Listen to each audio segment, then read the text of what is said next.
ठाकरेंच्या शिवसेनेचा दसरा मेळावा दादर येथील छत्रपती शिवाजी पार्क मैदानात पार पडणार आहे।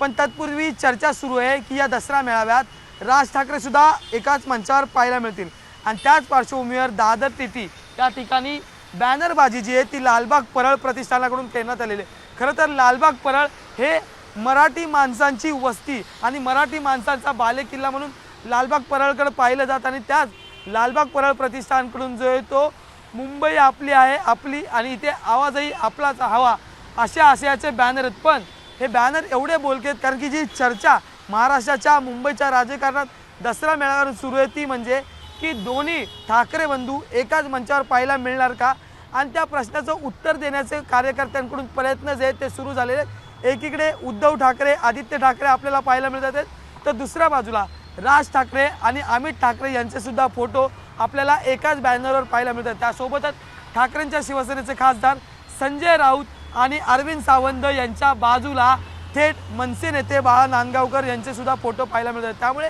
ठाकरे बंधूंची युती होण्याच्या चर्चा सुरू आहेत।